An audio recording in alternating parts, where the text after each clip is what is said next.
which is open, measure voltage drop across a resistor. So I'm gonna do basically some different measurements. So we're gonna turn this on. Okay, it's like showing about 26 volts, so it should get around 26 volts. My meter, somebody's over rotated it. I don't know who did, but anyway, I'm gonna go twice. I'm on DC voltage, okay? So right away, I'll show you how to measure voltage. I'm gonna put that up like that. Okay, this is the ground bus, this is the positive bus. The reason for the points on the meter is so you can dig past corrosion. So I'm gonna go in here to a terminal and dig it in through the corrosion. I'm gonna go in here to a terminal and dig through the corrosion, and I get 24.9 volts. So if you have to do a voltage measurement, 24.9 volts. Okay, it's supposed to be like usually about, on this board, about, should be 12.6 times 2. So it's going to be, it should be 25.2 volts. It's off by 0.3, so the battery should be charged. Okay? Next is resistance. We go one up.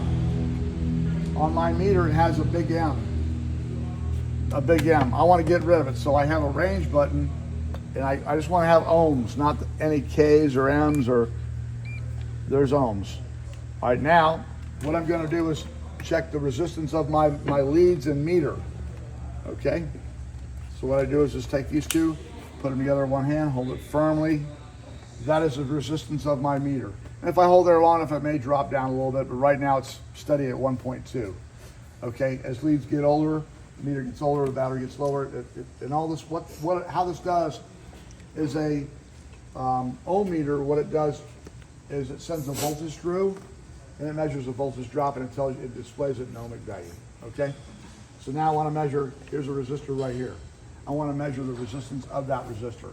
I'm going to subtract my 1.2 that I get. So if I come up here, just put my fingers in there and do it, and I end up with 12.9 minus 1.2, so it's about 11.7. That's the resistor. That's the resistance of that resistor.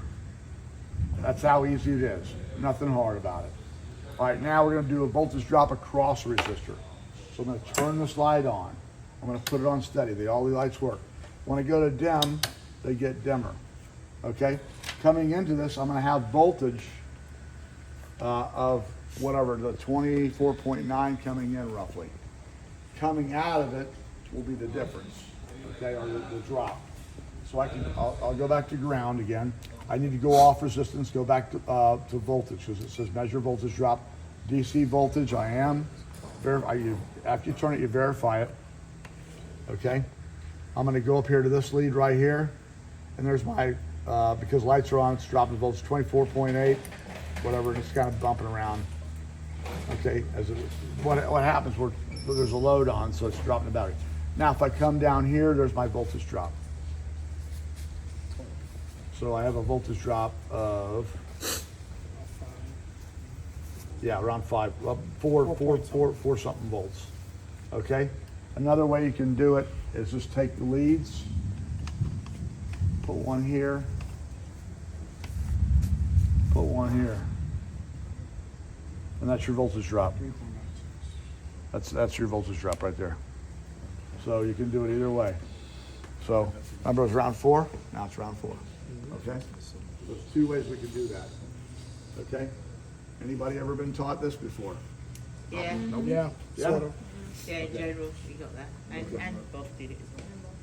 Okay. Did it with Andres. All right, so now, next I'm gonna give this thing a problem. I usually give 2 problems, open circuits, okay? So I'm gonna turn this off for a minute so I can go in the back. Excuse me, just move out of the way. Just look back when you do it.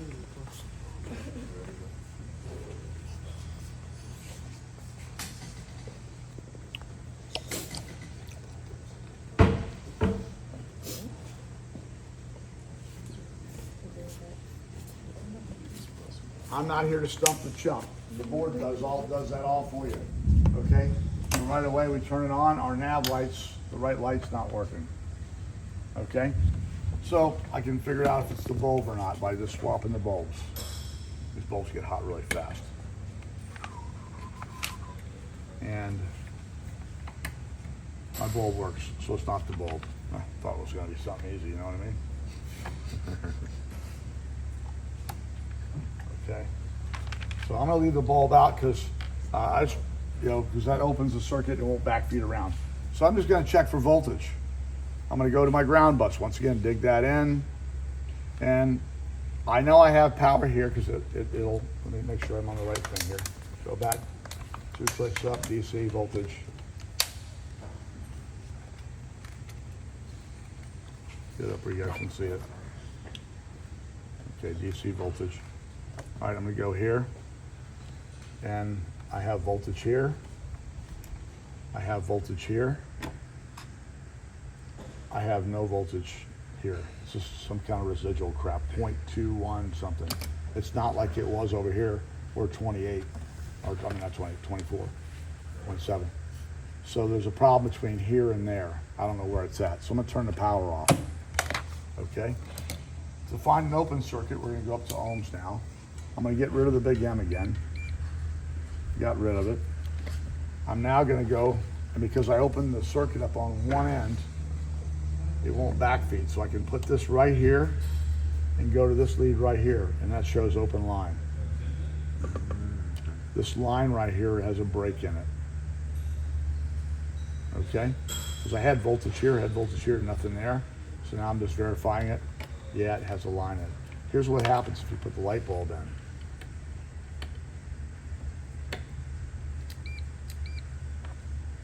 And you don't range your meter.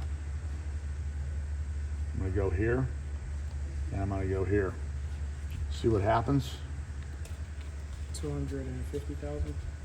No, it's 0.2 million, 200,000 ohms. Okay, that's an open. See the big M? But now if I range it and get rid of that M, I did that on purpose, so you don't get fooled. Now, I got it down low. Now it's reading 137 ohms. So what's happening is, I'm putting power here. This wire's still open. Nothing's going through it. But it's going through this light bulb to ground. It's going through this light bulb to ground. And any other circuits that are on this bus, all the way back, and they're getting into somehow the ground, and it's 138 ohms of resistance. So it tells you, like, it gives you a weird measurement. You don't want that. So to isolate the circuit, which is principles of troubleshooting, you remove, open one end of the suspected conductor. By doing that, go back. Now we have open line for pretty much everything on the board. We do stall warnings, phase A, phase B, if you worked on this board. I had to take switches and breakers out and instruments out and all kinds of crap. All right, now, the next problem we have is, flip number 14 up, please. Okay, starter works. All this is a tube with a light inside. It's not really a starter. It looks like a starter, but it's not really.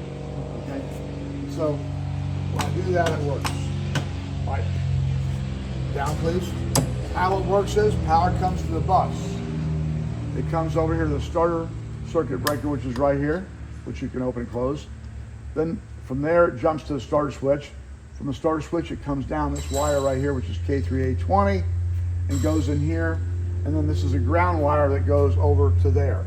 So there's literally 1 to there, 2 to the switch, 3 wires, and 4 for ground. And that's what energizes the electronic switch, which is called a solenoid, which has a movable contactor inside.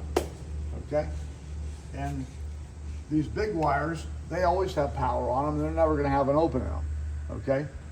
So what I'm doing is I'm actually messing with the control for the starter, which is they call it a relay, but it's actually a solenoid. Okay, so now by having it not work, turn those off. Okay, I need to figure out where. So what I can do is, once again, to help with this up, to do it, I'm gonna go back to DC voltage. Now you're gonna come over, no, you're fine. You're gonna come over here now. Yep, right here. Okay, and I'm gonna do a ground. Okay, and go to the breaker, which is the one right here. Do the top wire and the bottom wire. That's good, good, Bottom line. good. All right, now, if I pull the circuit breaker, do the top wire. Top wire is the input. Bottom wire, that's the output. Watch me close it. So now it's good. Now go to the starter switch, which is right here, the one next to it. Go to the top wire on it, or the mid wire, whatever it is. Top wire, Yeah. Okay, go to the bottom wire. bottom wire. All right, the bottom wire, so this one went from here to the circuit breaker, from the circuit breaker to the bottom wire on the switch. Now go to the top wire. Top wire. When I go to the top wire and I push the switch up, it closes the contact and there's voltage. So we have voltage, it's good. So now current is going from there down to here. Can you lift up on the starter switch? You know, right there, right where you're at. That's it right there. Lift up, hold it. There's no voltage there. So where's the open at? Between there and Between the starter switch, the output of the starter switch, and the starter contactor, AKA solenoid or relay. All right, so now I want to check that wire. So we're going to turn the power off and go to ohms to verify. We're going to undo that. The starter switch opens the circuit at one end. Remember, starter switches are switches, breakers, light bulbs, open circuits, connectors, open circuits. Put that on the top wire. That's the one that goes to here. top wire. And I'm going to go here, and the wire is open. Can you do me a favor, sir? Yes. Or you go to the back of the board and throw switch number 14 up, please. 14 up, and watch the meter. And now we have continuity. We're back to our 1.6, whatever. So that, in fact, is our bad wire. How's that as a refresher? Pretty simple. Okay. These are typically the two ones I do. If you want to come in and practice them, you know, usually you'll have a schematic or get one or whatever, and you know, and typically do those. Okay. Questions? So think.